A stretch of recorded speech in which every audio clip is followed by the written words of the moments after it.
இது வந்து இது அங்கே பாரு இது வந்து ரியல் போட்டோவா அதான் அந்த வந்து பெயிண்டிங்கா ഫോട്ടോ തന്നെ. ഇതൊക്കെ എങ്ങനെ എടുക്കുന്ന ആശാനെ? ഇങ്ങനെയൊക്കെ ഫോട്ടോ എടുക്കാൻ പറ്റൂ? സാറിന് ഇപ്പൊ എന്താ വേണ്ടത്? ഇതിന്റെ ഒരു 5-6 കോപ്പി വിലക്ക് കിട്ടൂ. തരാലോ.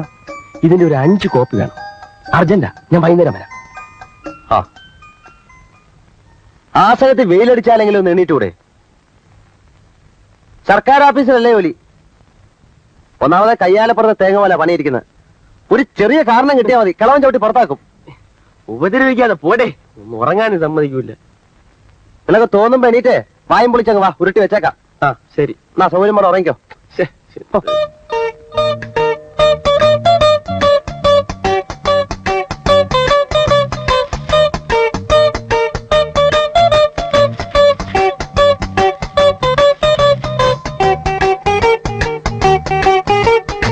പാചകലോകം ചിക്കൻ മസാല. ആകാശവാണി മദ്രാശി. കലാരംഗം. ഇന്നത്തെ കലാരംഗത്തിൽ ആദ്യം പാചകലോകമാണ്. കോഴിക്കറികൾ എങ്ങനെ ഉണ്ടാക്കാം എന്നതാണ് വിഷയം. ആദ്യമായി ചിക്കൻ മസാല. കോഴിയെ നന്നായി കഴുകി വൃത്തിയാക്കുക. ആവശ്യത്തിനുള്ള മുളക്, മല്ലി, കുരുമുളക്, കറി മസാല, ഇഞ്ചി, ഉരുളക്കിഴങ്ങ്, തക്കാളി, പച്ചമുളക് ഇവ റെഡിയാക്കി അടുത്ത് വെക്കുക. മുളക്, മല്ലി, കറിമസാല, വെളുത്തുള്ളി ഇവ നന്നായി അരച്ചെടുക്കേണ്ടവയാണ്. ഉപ്പിനെ കുറിച്ച് ഞാനിവിടെ പറയുന്നില്ല, പക്ഷെ അത് ഇടേണ്ടപ്പോൾ കറിയിലിടാൻ മറക്കരുത്.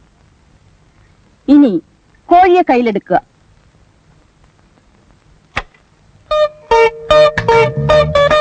ഇനി മെല്ലെ ശ്വാസം അകത്തേക്ക് വലിക്കുക. കൈകൾ ഇരുവശത്തേക്കും അകത്തുക. ശ്വാസം മെല്ലെ വിട്ടുകൊണ്ട് പൂർവ്വസ്ഥിതിയിലേക്ക് വരിക.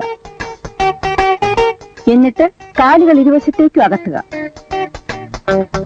കഴുത്ത് മുകളിലേക്കും വീണ്ടും താഴേക്കും കൊണ്ടുവരിക.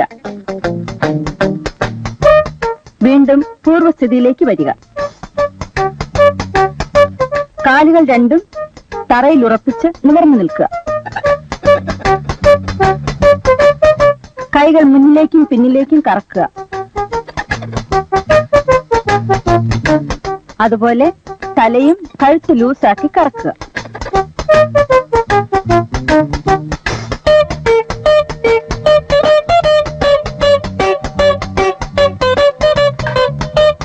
ഇപ്പോൾ നിങ്ങളുടെ മുന്നിൽ ഇരിക്കുന്നതാണ് സ്വാദിഷ്ടമായ ചിക്കൻ മസാല. ഇനി വൃത്തിയായ പാത്രത്തിൽ സാലഡുകളോടൊപ്പം വിളമ്പിയാൽ മാത്രം മതി. ഇന്നത്തെ പാചകലോകം ഇതോടെ അവസാനിക്കുന്നു.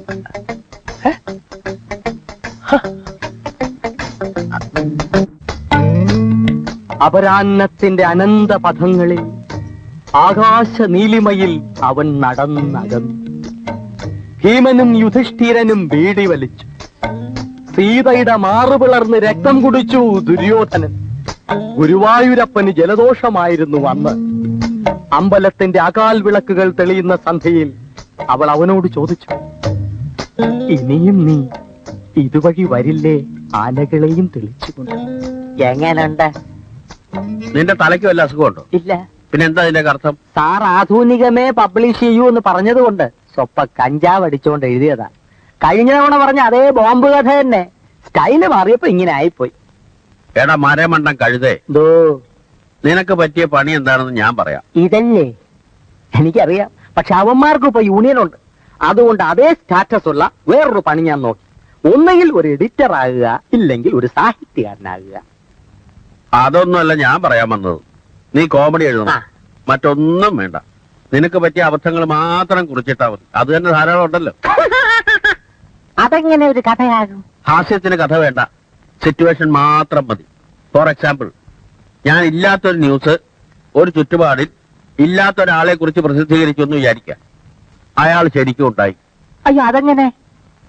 അങ്ങനെ സംഭവിച്ചു എന്ന് സങ്കല്പിക്കുക. അയാൾ എന്നോട് എങ്ങനെ പെരുമാറും? അത് പറയാൻ പറ്റില്ല. ആളിന്റെ സ്വഭാവം പോലെ. ആ പെരുമാറ്റമാണ് കോമഡി. നീ ഒന്ന് അയാൾ എന്നോട് എങ്ങനെ പെരുമാറും ഊഹിച്ചു പറ, നിനക്ക് കോമഡി മനസ്സിലാവും.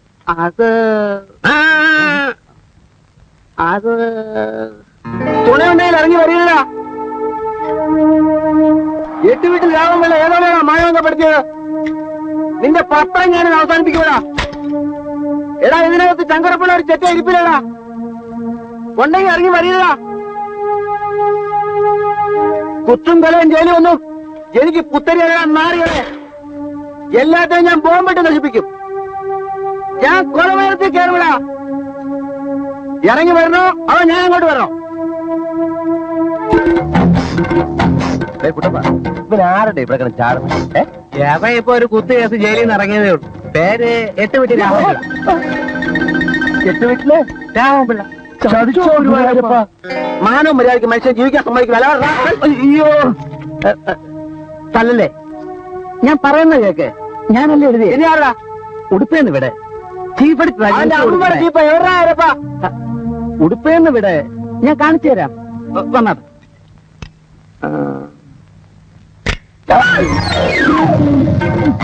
എടാ നീ ആവണ ചീപ്പടിച്ച്. അയ്യോ ഞാനല്ല കസേരയിലിരിക്കുന്ന എം ടി രാമോദൻ. പന്നടാക്കളെ, നീ എന്നെ പറ്റി അനാവശ്യം.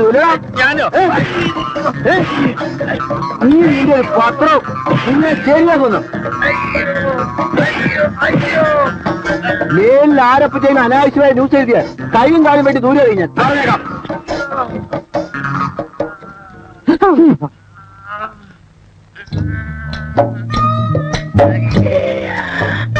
ആകാരത്തിന് വല്ല അംഗഭംഗവും സംഭവിച്ചോ സാർ? നല്ല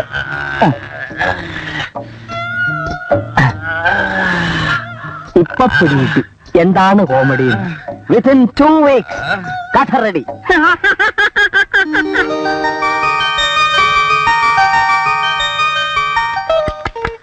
പ്രിയപ്പെട്ട സുഹൃത്തുക്കളെ, സഹപ്രവർത്തകരെ, നമ്മുടെ എല്ലാം പ്രിയങ്കരനായ mister Anilkumar national press photography മത്സരത്തിൽ 1ാം സമ്മാനം കരസ്ഥമാക്കിയിരിക്കുന്നു എന്ന സന്തോഷ വാർത്ത സ്നേഹപുരസ്സരം അറിയിച്ചുകൊള്ളുന്നു. അനിൽകുമാറിന്റെ ഈ വിജയം ടൈം പബ്ലിക്കേഷൻ എന്നും അഭിമാന പുരസ്സരം സ്മരിക്കുന്നതാണ്. ഫോട്ടോഗ്രാഫിയുടെ നൂതന സങ്കേതങ്ങളെ കുറിച്ച് ഗവേഷണം നടത്താൻ ടൈം പബ്ലിക്കേഷൻ സ്വന്തം ചെലവിൽ അനിൽകുമാറിനെ ബോംബെക്ക് അയക്കാൻ തീരുമാനിച്ചിരിക്കുന്നു. അങ്ങനെ അതിന്റെ ബോംബെക്ക് അയക്കുകയാണെങ്കിൽ എന്നെ അയക്കണം. നീ എന്ത് കോപ്പ് കാണിച്ചിട്ട് നിന്നെ ബോംബെക്ക് അയക്കണം? നിന്നെ പൂത്തർക്കൊക്കെ അയക്കാം. ആ ചോദ്യം ഇവരോട് ചോദിക്കണം. ഏതോ ഫോട്ടോ സ്റ്റുഡിയോന്ന് കാശ് കൊടുത്ത് ഫോട്ടോ വാങ്ങിച്ച് അവാർഡ് വാങ്ങിച്ച ഫോട്ടോഗ്രാഫർ ആവും. എടാ അസൂയക്കും കഷണ്ടിക്കും പണ്ടേ മരുന്നില്ലെന്ന് വിവരമുള്ളവർ പറഞ്ഞിട്ടുണ്ട്. സ്വന്തം പലട കുത്തി നാറ്റിക്കണ്ട. നിങ്ങൾ രണ്ടുപേരും കള്ളന്മാരാ. ആ വിവരം നാട്ടുകാരെ അറിയിച്ച് പത്രത്തിന് നാണം കെടുത്തണ്ട. അല്ലെങ്കിൽ പത്രം നാറി. ഇനി ഇവരെ ബാംബെക്ക് കൂടെ അയച്ചാ ആ നാറ്റം ബോംബെ വരെ എത്തും. ഫോട്ടോ കട്ടതോ മോഷ്ടിച്ചതോ എന്നുള്ളത് എനിക്കൊരു പ്രശ്നമേ അല്ല. നാണമില്ലാത്തവന്റെ പ്രശ്നത്തിൽ ഒരു ആല് കളിച്ചാൽ അതും അവനൊരു തണലാണെന്ന് ഷേക്സ്പിയർ പറഞ്ഞിട്ടുണ്ട്. അതുകൊണ്ട് അനിൽകുമാറിന് ബോംബെക്ക് അയക്കാനുള്ള എന്റെ തീരുമാനം പാറ പോലെ ഉറച്ചതാണെന്ന് ഞാൻ എല്ലാവരെയും അറിയിച്ചുകൊള്ളുന്നു. കയ്യടി.